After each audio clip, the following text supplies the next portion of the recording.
My parents and I moved to Delaware when I was 12 years old, and I've been here ever since, with the exception of 6 months in Kentucky, which is irrelevant. Anyway, anyone from Delaware should know where this occurred. Fellows Pond. For those of you who are unfamiliar with Fellows Pond, it is one of Delaware's many state parks, with the typical amenities found at any state park located beside a pond. Nature trails, campgrounds, picnic areas, paddle boats, and other recreational activities. Fellows Pond is about 1.5 miles down the road from the trailer park where my parents and I used to live, just past the high school. What I'm about to tell you happened about 38 years ago, when I was 15 years old, and yes, I'm that old. Anyway, it was a hot summer day in 1984, specifically July 14th. How can I remember that far back? You inquire. That day, however, will live on in my subconscious mind forever. Saturday was the day. The morning began normally enough. I got up around 9 a.m., dressed, ate breakfast, said hello to my mom, and then went outside to play. Back then, instead of being glued to a TV screen or a phone, kids went outside to play with their friends. Anyway, I got on my bike and rode around the park, looking for my friends. I was riding by Brendan's house when I noticed him and his brother, Donnie, the Dula brothers, playing with matchbox cars on the concrete patio outside their parents' trailer. I came by and we played cars for a while before deciding to ride our bikes. Donnie then ran into the house to ask their mother, then returned seconds later, saying she said it was fine. "Let's go find Sarah," I exclaimed. Sarah Cox, the most beautiful girl in the world, now lived across the street from Brendan's parents' house. At least, that's what I thought. Brendan approached the trailer and knocked on the door. I was too tense. Sarah, on the other hand, answered the door. After a few seconds, she turned around and yelled through the door, "Dad! I'm out on my bike with the lads." "Okay, be careful," her father said. She then hopped on her bike and joined the pack. We used to refer to ourselves as the pack. Anyway, we drove around the trailer park a few times. The park, you see, was shaped like a horseshoe, with trailers on both sides. Sarah slowed down just in front of Chris's parents' house on our final lap around and said, "Let's see if Chris wants to ride too." We all hit the brakes at the same time, turned toward Sarah, and exclaimed, "Not Chris. He's a nice guy." "If he can't ride, I can't either," she said, stomping her foot, crossing her arms, and pouting out her lip. Now, I believe this was the first time I let my hormones take precedence over my rational thinking. This was a trait I maintained throughout my adult life. "Anyway, I'm fine with it," I said, trying to make a good impression on Sarah. "Of course you do," Brendan responded, knowing exactly how I felt about her. "All right," said the Dula brothers in unison. That was something they were always doing. Chris came running out of the house, wearing a helmet, elbow pads, knee pads, and gloves, before Sarah could even get off her bike. He was raised by these parents. He then got on his bike and rode over to us. Let me now introduce you to each member of the pack and Chris. Brendan, who was 16 years old at the time, was a big kid, not fat, but muscular, and he worked out all the time. He was the adventurous, outdoorsy type who liked guns, knives, archery, and martial arts. Donnie, his 14-year-old younger brother, was the polar opposite. He was slightly shorter than Brendan and very timid. While he enjoyed hanging out with Brendan when he did those things, he was too afraid to try them himself. He enjoyed gardening and writing poetry with his mother. Sarah, who was 15 at the time, was what most people would describe as a tomboy. I simply described her as lovely. She was short and chubby, but it was the good kind of chubby. No offense to any of the ladies out there. Although she was not into guns and knives like Brendan, she did climb trees, assist her father with car repairs, and build things with power tools. And pushed me. Absolutely insane. Anyway, Chris, who was 14 at the time, was extremely short and, for lack of a better word, simply annoying and extremely high-strung. It's not that any of us disliked him, it's just that he never knew when to stop talking and was extremely intelligent. He'd go on and on about statistics on this and percentages on that. It reminded me of a younger Reed from Criminal Minds. He was interested in bug collecting and astronomy. There was also me. I was tall and thin, with hair that was a cross between Don King, Jimi Hendrix, and Bob Ross. I was and still am, for the most part, a nerd.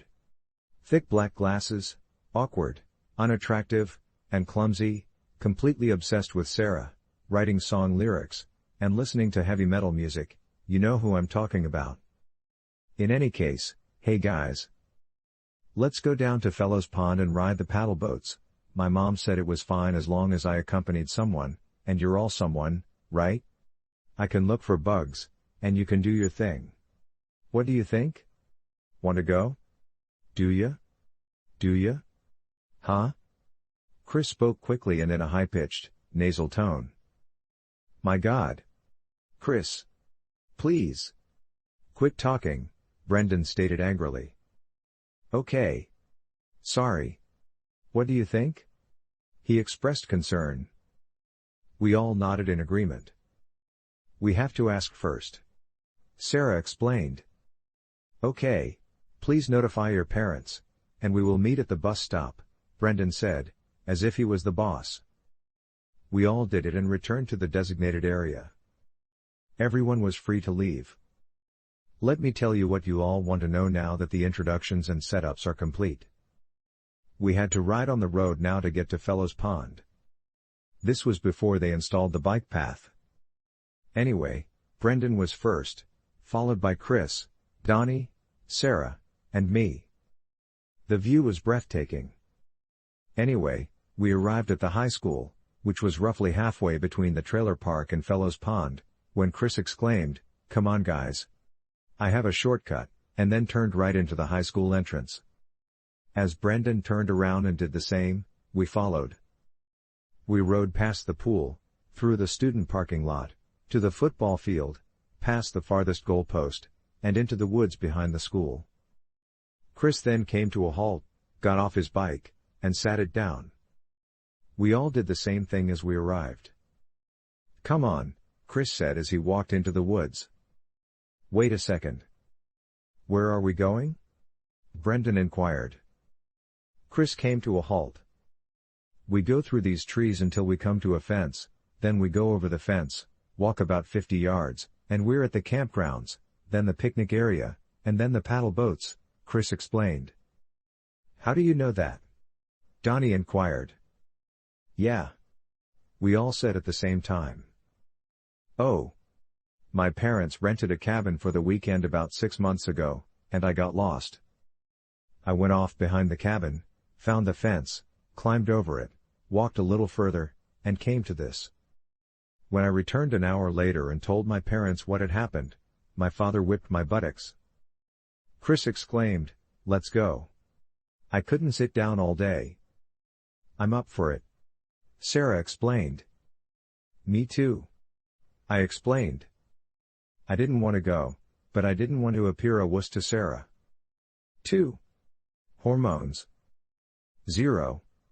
Rational thought. Anyway, okay. The Dula brothers said once more. Chris went first, followed by Sarah, then I pushed Donnie playfully aside to get behind Sarah, Donnie followed me, and Brendan came last. We walked a short distance until we reached a chain-link fence about 6 feet high, climbed over it, and began walking through the woods. Chris, the high-strung kid that he was, then took off running, leaving us in his wake. Chris! Stop, we all exclaimed. Come on! He yelled back as he vanished into the trees. We heard what sounded like twigs and branches breaking and Chris yelling for help. We all bolted in the direction of the screams. When we arrived at a small clearing, Chris was half submerged in the ground, with only his torso sticking out. Wait a minute. Sarah said as she came to a halt. Brendan, Donnie, and I dashed over to help him. Everyone, stop. It's a snare. Someone covered a hole with branches. They're attempting to capture wild animals. I just read an article about it, Brendan screamed. We came to a halt. Brendan was about 3 feet away from Chris, who was sobbing at this point. It's okay, Chris, Sarah assured him, you'll be fine. She then covered her mouth and cried. Brendan then removed his shirt and turned to face us, saying, give me your shirts, I have a plan. We took off our shirts, all except Sarah, and threw them to Brendan, who tied them together like a rope and told Chris, I'm going to throw this to you. We'll pull you out if you catch it and hold on tight. Guys! Get behind me, Donnie, you hold on to me, Mike, you hold on to Donnie, and pull, hopefully the branches will hold, he said to us. Brendan then tossed the rope. Chris caught it on his first attempt. Ready. Pull, Brendan explained. As Chris emerged, we slid across the branches that covered the hole. He stood up as we all hugged him, Sarah included, relieved that he was okay. Where did you get that? Chris turned to look at the hole and said, it wasn't there before. I want to go home. Chris exclaimed, completely overwhelmed, and who could blame him? Anyway, we were all about to return to the fence when we heard a small voice say, hello? Is anyone present? We all came to a halt and looked around. Hello? Down here, said the voice again. Please assist me. Please. Then we all stared at the hole. There's no way, Brendan explained as he began to pull the branches away from the hole. We all began to pitch in. The hole was revealed after a few seconds. It was a large hole, about 6 feet wide and 10 feet deep, possibly deeper. We were all looking down. Please assist me. Please, cried the trembling little boy. He wore only his tighty-whitey underwear and had short red hair. Oh! My God! We have to help him, Sarah said. Hurry! He'll be right back, the child said through tears. Mike, Donnie, sit on my back to hold me down, Brendan said as he lay down on the ground. As Brendan threw the rope of shirts into the hole, he extended his arm down as well. Grab it, kid, I'll pull you out, he said, jumping up and down. Jump? Suddenly, I felt Brendan's body move forward slightly, as if he had grabbed the rope.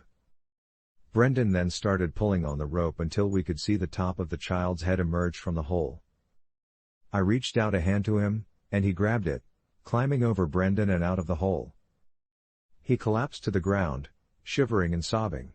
Donnie and I then stepped away from Brendan as he stood up, untied the shirts, and placed them over the child. We huddled around him on the ground, kneeling. He was about 9 years old, filthy, and covered in cuts all over his body. Are you able to walk? Brendan inquired. The youngster nodded. So, let's go, Brendan explained. We heard the sound of an old diesel engine nearby as the kid began to get up. He's returned. The trembling child screamed. Everyone go hide, Brendan exclaimed softly. We all started running. Donnie and Chris walked to the left. Sarah and I took the right path.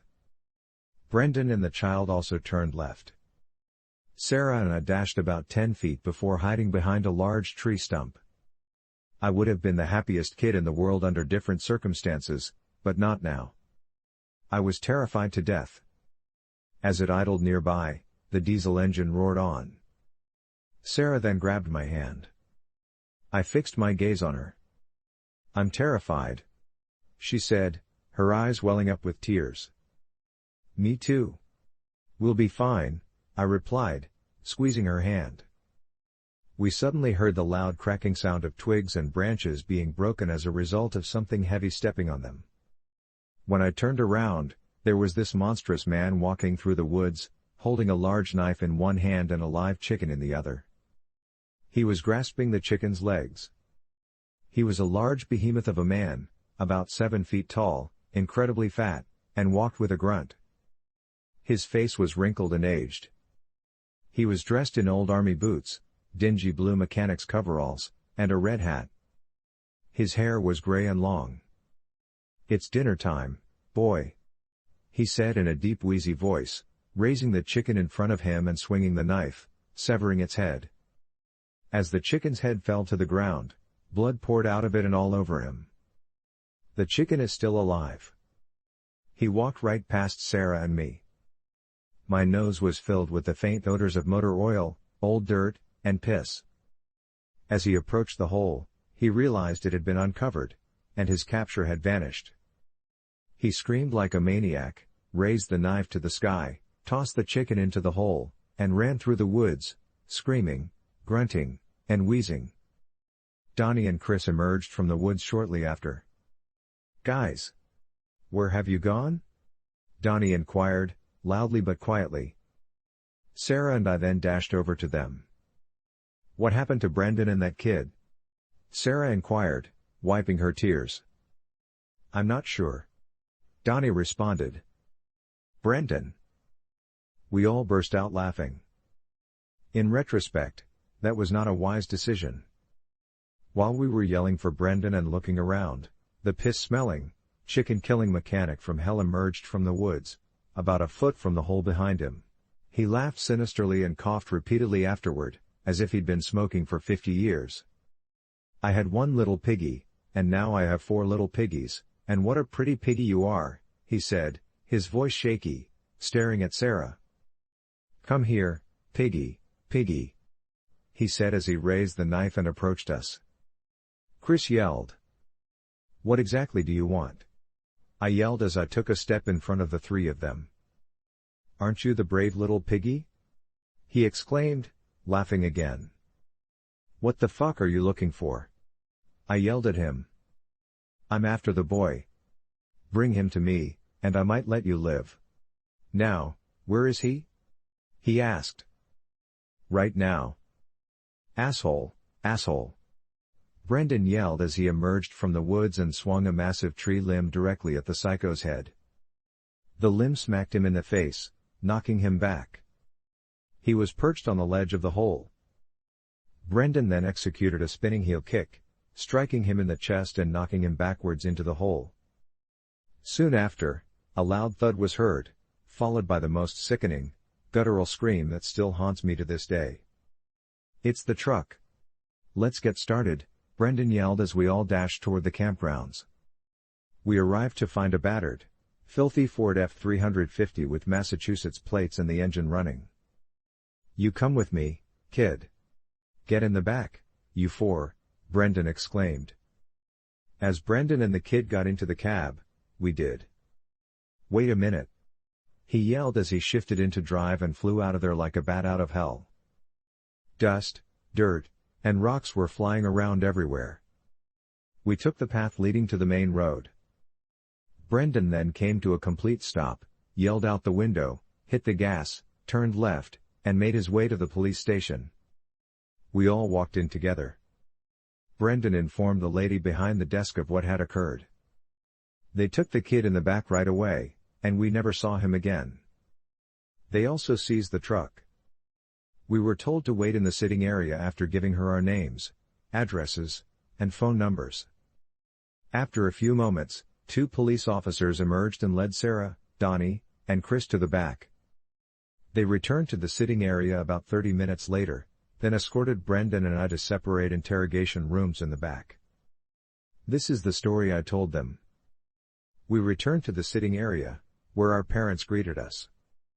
While the officers were speaking with us, the lady at the desk apparently called them. Anyway, 2 of the officers then asked my mother and Brendan's mother if we could accompany them back to the scene. Both of our mothers agreed. Sarah returned home with her father, while Chris returned home with his mother. Donnie remained at the station with his mother and my mother. Anyway, Brendan and I hopped in the cop car and drove back to the campgrounds, where we got out and walked back to the hole. Except for the knife and the dead chicken, it was empty. Officers recovered the knife and kept it as evidence. We then drove back to the station, where we were told we could leave. Brendan and Donnie accompanied their mothers, while I accompanied mine. A few days later, a newspaper article told the story of a 9-year-old boy discovered by 5 teenagers at Fellows Pond. It also revealed the boy's name, only as Bobby S., and displayed a picture of the boy. It was the same boy we had discovered. It also stated that Bobby, who was abducted from a Boston mall 3 weeks ago, had been safely returned to his family. Given that we were all under the age of 18, our names were not revealed. It only mentioned us as the 5 teenagers. Anyway, I assumed the 5 of us didn't talk to each other for about 2 weeks as we tried to process what had happened. When we finally spoke again, we agreed not to tell anyone who didn't already know that we had found the boy. Chris and his family soon moved away, and Sarah went to live with her mother in New Hampshire. She was never seen by me again. Brendan, Donnie, and their families, as well as my family, stayed in the trailer park. Brendan joined the Marines right out of high school and was soon shipped off to boot camp. Donnie received a literary scholarship to Princeton and relocated there after graduation. I stayed close to home. When I was 16, I got a job at the local grocery store and have been there ever since. Soon after I turned 18, my father found work in North Carolina. Mom and Dad signed over the trailer to me, and I've been here ever since. Sarah still writes to me on occasion, and I see Brendan when he comes home on leave. I no longer see Donnie or Chris. As far as I know, that psychomechanic fucker was never apprehended. Now, the pact I mentioned earlier has remained with me all these years. Until now, that is. Because now I'm terrified.